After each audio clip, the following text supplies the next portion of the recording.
আসসালামু আলাইকুম। Local fishing চ্যানেলের পক্ষ থেকে সবাইকে স্বাগতম। আজকে আমরা চলে আসছি বন্যার ভাসমান পানিতে জাল পেতে মাছ ধরার জন্য। তো আপনারা ইতিপূর্বেই দেখতে পাচ্ছেন যে জালের মধ্যে প্রচুর পরিমাণে মাছ ধরা পড়ছে। তো বেশি কথা না বাড়িয়ে সামনের দিকে আগাই দেখি জালের মধ্যে কত মাছ পড়ছে। বন্যার সময় এই জায়গাগুলোতে পানি ঢুকে একদম পুরা থই থই, চতুর সাইড দিয়ে যখন পানি ওঠে তখন গ্রামের মধ্যে মাছ ধরার একটা আমেজ শুরু হয়ে যায়। প্রত্যন্ত গ্রামে যারা বসবাস করেন তারা আসলে এই বিষয়গুলো ফিল করতে পারেন যে মাছ ধরার যে আমেজটা বন্যার সময় তারা হয়তো বা এসব ফিল নিতে পারেন।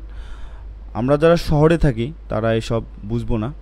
তো গ্রামের মধ্যে এভাবে মাছ ধরার বিষয়টাই মজাটাই আলাদা। তো আপনারা ইতিপূর্বে দেখছেন যে জালের মধ্যে অনেক দেশি মাছ যেমন ট্যাংনা, পুঁটি, তারপর হচ্ছে শিং মাছ, এসব মাছ ধরা পড়ছে। তো সামনের দিকে আগাই দেখি বেশি কথা না বেরিয়ে যে কি কি মাছ ধরা পড়ছে জালের মধ্যে। ইনশাল্লাহ আমি সব দেখার চেষ্টা করব, সাথেই থাকুন, দেখতে থাকুন আমার ভিডিওটা।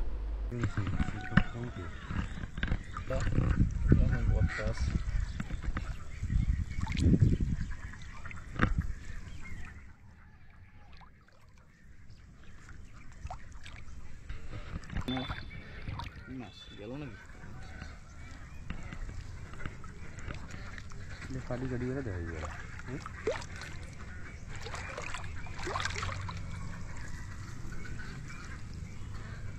মাছ পড়ছে অনেক।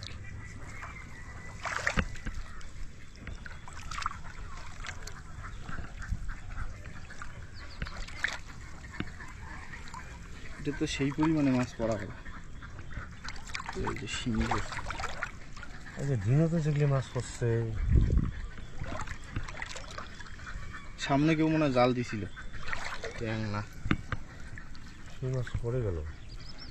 শিঙি মাছে পড়ছে অনেক।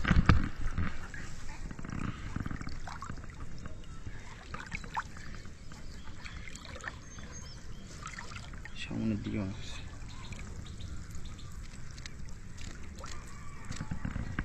কি গড়াই নাকি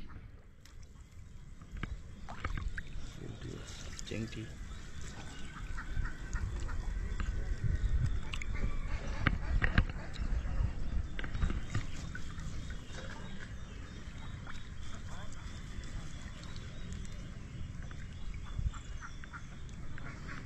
মাছ পড়ছিল। জাল শেষ। জাল ছাড়ি দেবো কে? ছাড়ি দিয়ে রাখছিলেন, বান্ধি রাখছিলেন? খুলছে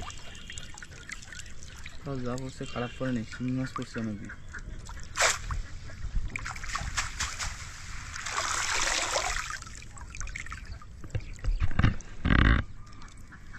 তুলি করেন দেখি।